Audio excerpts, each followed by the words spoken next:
Madam, मेरा क्या कसूर है जो मैं सजा भुगत रही हूँ? रूपा ने मुझसे पूछा। रूपा के पति ने तलाक का केस दायर कर दिया था। उसी का नोटिस लेकर वह मेरे पास केस की पैरवी करवाने आई थी। उसके पति ने उस पर चरित्रहीनता का आरोप लगाया था। रूपा की मां उसके साथ आई थी। उसने कहा कि रूपा के ससुराल वालों ने बिना दहेज लिए विवाह किया था। उन्हें सुंदर बहू चाहिए थी। रूपा नाम के अनुरूप सुंदर थी। जब रूपा छोटी थी तब उसकी मां की एक सहेली ने रूपा के गोरे रंग को देखकर शर्त लगाई थी कि यदि तुम्हें इससे गोरा दामाद मिला तो मैं तुम्हें 1000 रुपए दूंगी। उसने जब पांव पखराई के समय रूपेश के गुलाबी पांव देखे तो चुपचाप 1000 रुपए का नोट रूपा की मां को पकड़ा दिया। रूपेश का परिवार संपन्न था। वे ढेर सारे कपड़े और गहने लाए थे। नेक भी बढ़चढ़ कर दिए थे। रूपा के घर से उन्होंने किसी भी तरह का सामान नहीं लिया था। रूपा के मायके वाले इस विवाह की भूरी भूरी प्रशंसा कर रहे थे। रूपा की सहेलियां रूपा के भाग्य की सराहना तो कर रही थी पर अंदर ही अंदर जली जा रही थी। हंसी खुशी के वातावरण में रूपा ससुराल चली गई। रूपा अपने सुंदर पति को देख देख कर उससे बात करने को आकुल हुई जा रही थी, पर रूपेश उसकी ओर देख ही नहीं रहा था। ससुराल पहुंचकर ढेर सारे रीति रिवाजों को निपटाते निपटाते 2 दिन लग गए। रूपा अपनी सास, ननद व जेठानियों से घिरी रही। उसके खाने पीने का खूब ध्यान रखा गया। फिर सब ने घूमने का कार्यक्रम बनाया। 10 से 12 दिन इसी में लग गए। इस बीच रूपेश ने भी रूपा से बात करने की कोई उत्सुकता नहीं दिखाई। घूम फिर कर पूरा काफिला लौट आया। रूपा की सास ने वहीं से रूपा के पिता को फोन कर दिया था कि चौथी की रस्म के अनुसार रूपा को मायके ले जाएं। जैसे ही ये लोग लौटे, रूपा के पिता आकर रूपा को ले गए। रूपा कोरी की कोरी मायके लौट आई। सास ने उसके पिता को कह दिया था कि वे लोग पुरानी परंपरा में विश्वास रखते हैं। दूसरे ही दिन शुक्र अस्त हो रहा है, इसलिए रूपा शुक्रास्त काल में मायके में ही रहेगी। रूपा 4 माह मायके रही। उसकी सास और ननद के लंबे लंबे फोन आते। उन्हीं के साथ रूपेश एकाध बात कर लेता। 4 महीने बाद रूपेश के साथ सासन्नद आईं और खूब लाड़ जताकर रूपा को विदा करा कर ले गईं।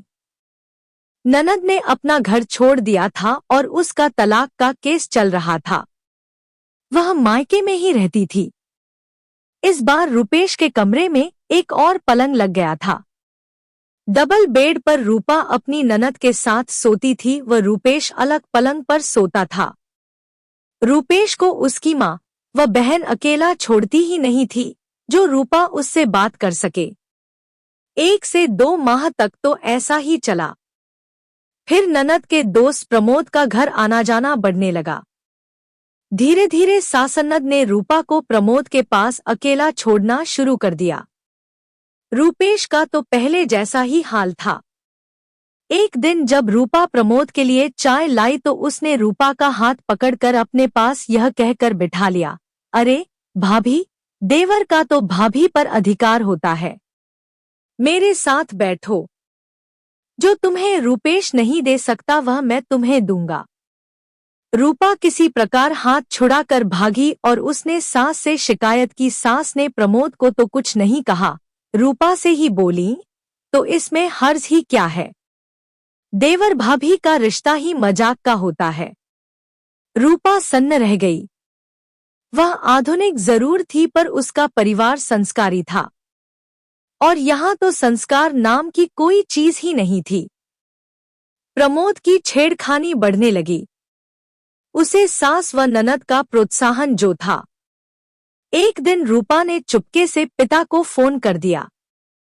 मां की बीमारी का बहाना बनाकर वे रूपा को मायके ले आए। रूपा ने रो रो कर अपनी मां जैसी भाभी को सब कुछ बता दिया तो परिवार वालों को संपन्न परिवार के सुदर्शन सुपुत्र की नपुंसकता का ज्ञान हुआ। चूंकि यह ऐसी बात थी जिससे दोनों परिवारों की बदनामी थी, इसलिए वे चुप रहे। एक माह बाद सासन्नद रूपेश को लेकर रूपा को लेने आई तो रूपा की माँ व भाभी ने उन्हें आड़े हाथों लिया। सास तमतमा कर बोली, तुम्हारी लड़की का ही चालचलन ठीक नहीं है, हमारे लड़के को दोष देती है। रूपा की माँ बोली, यदि ऐसा ही है तो अपने लड़के की यही डॉक्टरी जांच करवाओ। इस पर सासन्नद ने अपना सामान उठाया और गाड़ी में बैठकर चली गई। इस बात को लगभग 8 से 10 माह गुजर गए। रूपा के विवाह को लगभग 2 वर्ष हो चुके थे कि रूपेश की ओर से तलाक का केस दायर कर दिया गया था।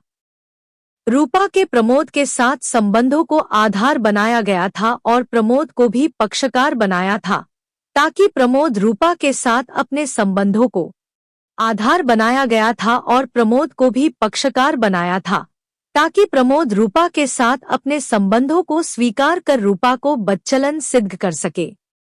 मेरे लिए रूपा का केस नया नहीं था। इस प्रकार के प्रकरण मैंने अपने साथी वकीलों से सुने थे और कई मामले सामाजिक संगठनों के माध्यम से सुलझाए भी थे। इस प्रकार के मामलों में 2 ही हल हुआ करते हैं, या तो चुपचाप एक पक्षीय तलाक ले लो या विरोध करो। दूसरी स्थिति में औरत को अदालत में विरोधी पक्ष के बेहुदा प्रश्नों को झेलना पड़ता है। मैंने रूपा से नोटिस ले लिया और उसे दूसरे दिन आने को कहा। मैंने प्रत्येक कोण से रूपा के केस पर सोच विचार किया। रूपा का अब ससुराल में रहना संभव नहीं था। वह जाए भी तो कैसे जाए? पति से ही ससुराल होती है और पति का आकर्षण दैहिक सुख होता है। इसी से वह नई लड़की के प्रति आकृष्ट होता है। जब यह आकर्षण ही नहीं तो वह रूपा में क्यों दिलचस्पी दिखाएगा? इसलिए रूपा को तलाक तो दिलवाना है, किंतु उसके दुराचरण के आधार पर नहीं। औरत हूं न, इसीलिए औरत के दर्द को पहचानती हूं।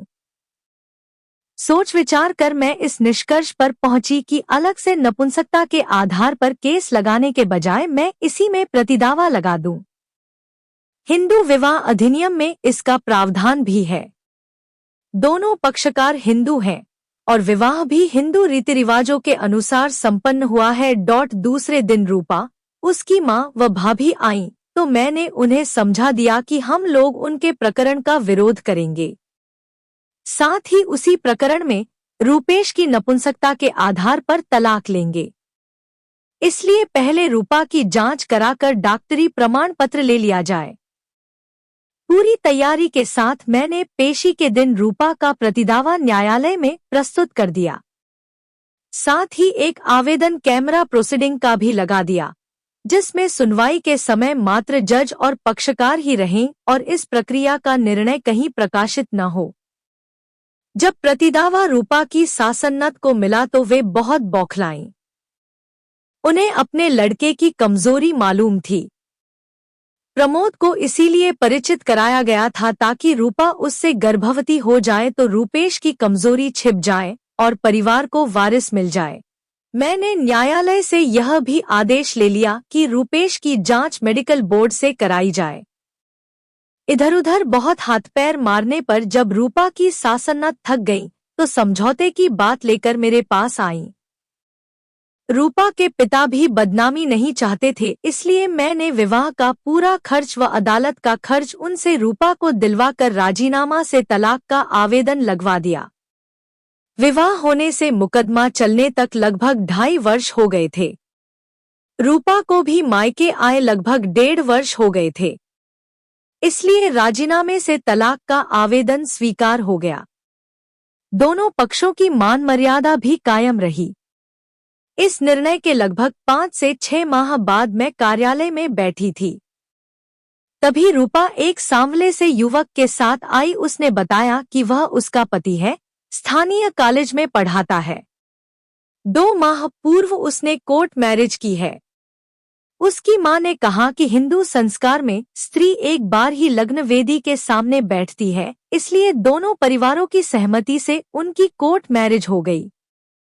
रूपा मुझे रात्रि भोज का निमंत्रण देने आई थी। उसके जाने के बाद मैं सोचने लगी कि यदि मैंने औरत के दर्द को महसूस कर यह कानूनी रास्ता न अपनाया होता तो बेचारी रूपा की क्या हालत होती।